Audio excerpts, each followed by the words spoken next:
Okay, so I'm Natalie Naidoo. I am a residential social worker at Jacaranda. I work with 4 houses on the property.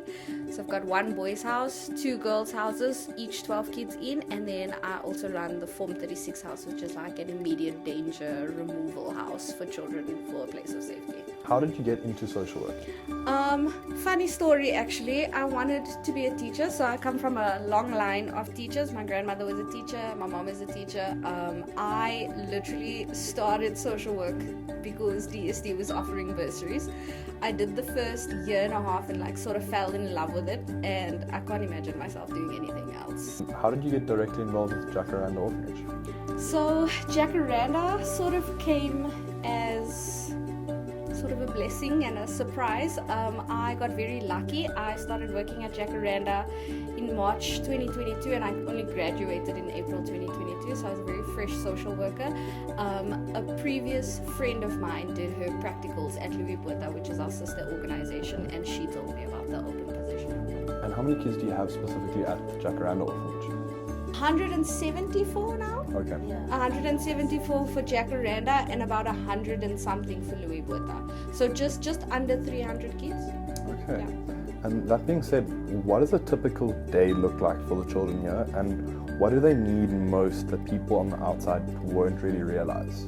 So a typical day is really rough for our kids. Normal kids come home and they get to do an extracurricular activity and then they chill at home or they do homework and sort of hang out with their family.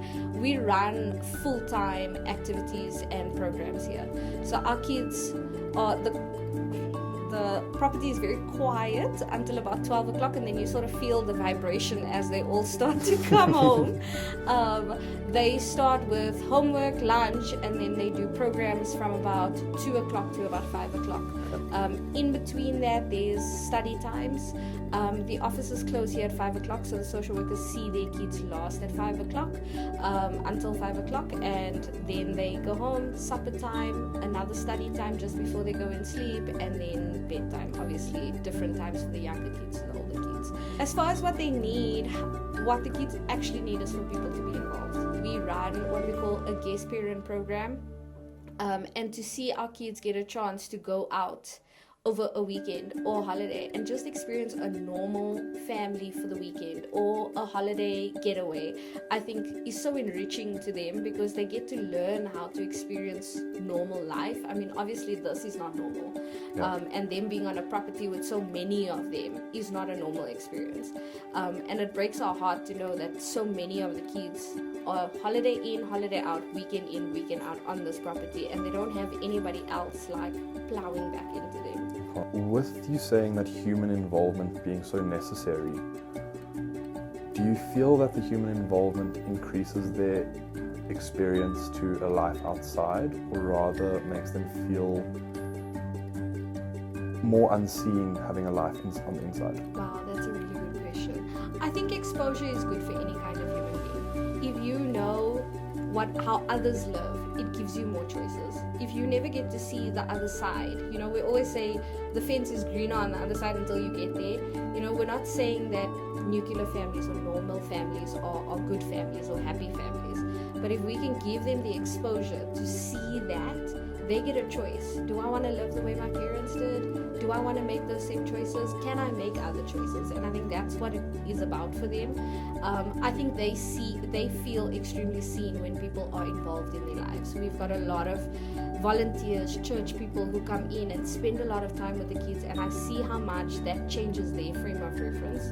So I think it's more giving them the choices and teaching them what the right choices are. And being seen by other people allows you to see yourself. You get to know yourself as well. That's a very, very beneficial outlook, especially considering that kids that come from nothing feel like they deserve nothing, and having that little bit more understanding that they can have those too gives them a little bit more. It's hard, you can imagine yourself at 12 or 13 or even older, and my parents are not really always involved. To give them an exposure to see a oom that comes to visit or a tannie from the church who bakes them a cake. It gives them a home experience.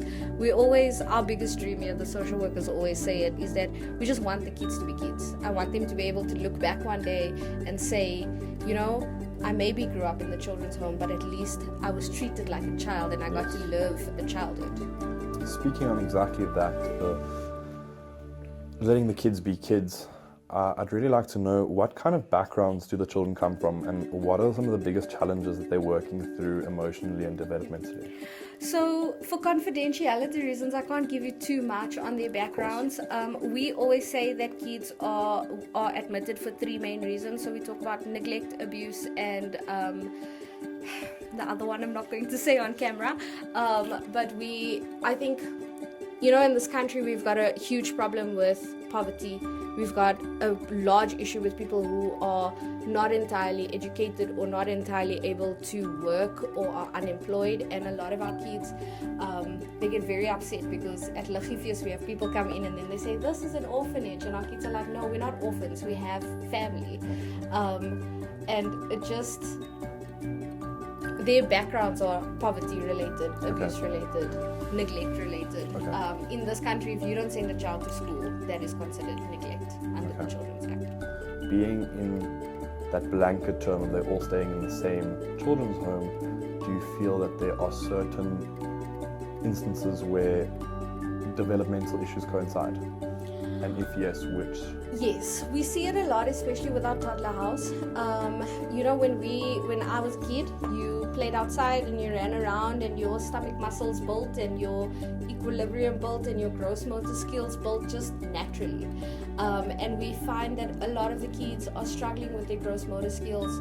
We find that a lot of them don't have their stomach muscles built, and it sounds like something silly, but at 4 years old, if your stomach muscles are not settled for you to be able to sit, you can't sit still.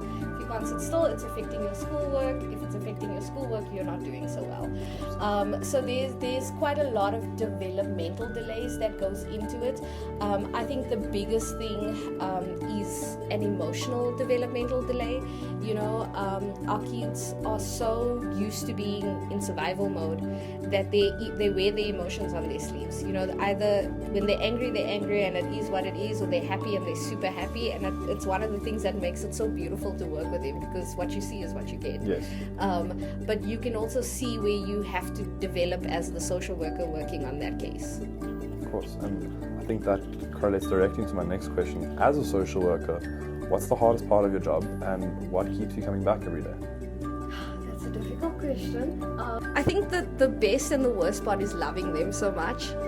You get to see so much potential in a child, you know, but at the end of the day, it's their choice to fulfill that potential or not. So I think that is extremely difficult. We've had a few kids who get up and leave at 18, and I've had many tears about that in my time here, hoping that they fulfill their potential. It's only that we want them to be able to finish school so that we can set them up for the best possible future. What keeps me coming back, I would say, I'm very much a primary school social worker, so I love the little ones. It is my favorite thing. I think their love is so pure. I was saying the other day, a little 4-year-old had his arms around my neck, like holding me and giving me kisses, and I was like, it's so pure, and how can I not get up every day and want to come to that? You know, I get to do that for a living, and it's lucky. But I love to make the joke when people ask me how many kids do you have, I say 45. It freaks them out. But you know, that's why I say the best part and the worst part is loving them so much, because at the end of the day, they're not my child, but I get the privilege to walk a path with them and to love them as if they were mine. But I have no control. I suppose normal parents don't either. In your personal insight, where does the majority of the orphanage's funding come from, and what happens when there isn't enough? So, look, I'll be honest, I think that a lot of CYCC, so Child and Youth Care Centers, orphanages, general NPOs are getting their resources and their money from sponsors and their community and people who are involved. I think the subsidy doesn't always cover the full extent, and we pride ourselves here that we go beyond just their physical care, their necessities. You know, we want to make sure that our kids can go to camp. We had a boy get in for Craven Week, and we made sure we found a sponsor for that. We want them to experience beyond what is just their needs, their basic necessities. So I think that a lot of organizations are reaching out to their communities and getting sponsorships, help, donations, people involved, and that is how they're getting their resources. We are very lucky to have a community that stands behind us. I think we've got a big name for ourselves with regards to the Liggiefees. The general Pretoria knows us well enough that they continue to give back to us. Like I said, Liggiefees is one of our biggest things, and some of the people come here like 6-7 times in 1 month. Do you know what I mean? Just to support, just to be here. And I think that's a special kind of love that we get from the community. To see my kids with the church people who go beyond to make sure they have winter clothes, they bake a cake for every child for their birthday, they bring presents. Like, it's so warming to see the fact that no matter where people live, they just find themselves back here, and they find themselves loving the kids as much as we do. For people watching that don't know anything about the Liggiefees, please would you give a little bit of elaboration? Okay, so we do the Festival of Lights. It's amazing. It is one of the funnest things we do every year. We in the office work long hours that month, but it is so worth it. Every house gets a theme, so they set up their lights for their house. Every single person on this property is involved. So from the house parent who gets her theme and designs her lights, to the kids who help set up the lights, to the gardeners who help. Everybody, it's like such a community spirit. It really feels like Christmas when we get to November. And so we do the lights. We've got a market that happens in the hall. We've got a lot of food stalls, so we love to eat here. There is like prego stands, and there was Japanese food last year. So just like a really Christmas festival market. Yeah. It's also a great way for us to teach our kids as well, to give them the community spirit. Yes. Some kids get to go out holidays and others don't, and it's our way to just invite people into their world and see what we do. And when does the Liggiefees happen, and who's welcome? So everybody is welcome, 27 November to 23 December. So you will see us, the social workers, do our little staliki. So we are here. Please come and say hi. We've got donation boxes. We've got rides. We have a lot of things going on that will be very entertaining for everybody. If you're watching and you don't have something to do in December yet, I think your plans have already been set. And if someone wanted to help, what would make the biggest difference? And how would a donation actually change a child's day-to-day life? So, like I said, we really pride ourselves in wanting to provide for them beyond just their basic necessities. Your donation is not only, yes, it is to feed a child, yes, it is for our electricity, yes, it is for water and all our needs, but it is also, we want people to think that their donation is feeding into a child's experience. It doesn't just go towards their necessities, it goes towards camps, and we've got amazing, beautiful children who are just so intelligent and so sporty. And like I said, we got a boy in for Craven Week this year, 2 years in a row, which is awesome.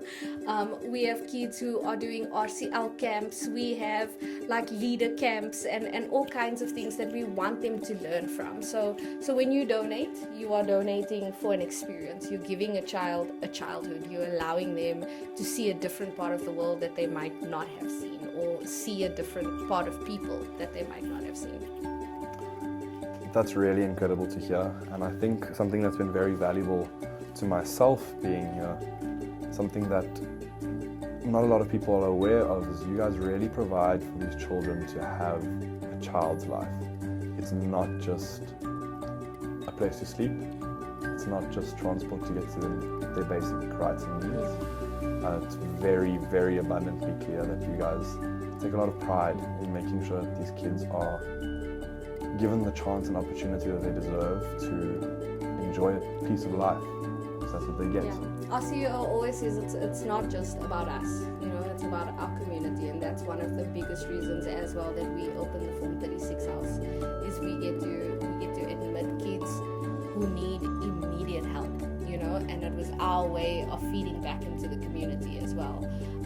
So we feel very loved by our community, but we're also very lucky to have such a close-knit sort of family and a big community that gets to raise these kids. I think they are beyond deserving of it. If they can get up, I said to someone today, if they can get up every day after what they've been through, put a smile on their face and go to school, then I can do the same to come to work. might I just say from my side to you, somebody who's in the background, who doesn't get praise that they deserve. A lot of people appreciate what you do, and you make a really big impact on the world. And something that I was speaking to the kids about earlier is that each of their lives is going to impact tens of thousands of lives, each individual, and that's all thanks to you guys that are working in the background. Thank you. So thank you to you. We're very lucky to be able to give them bits and pieces of us too. Whole pieces of you, whole pieces of you. Thank you so much for your time. Thank you very much.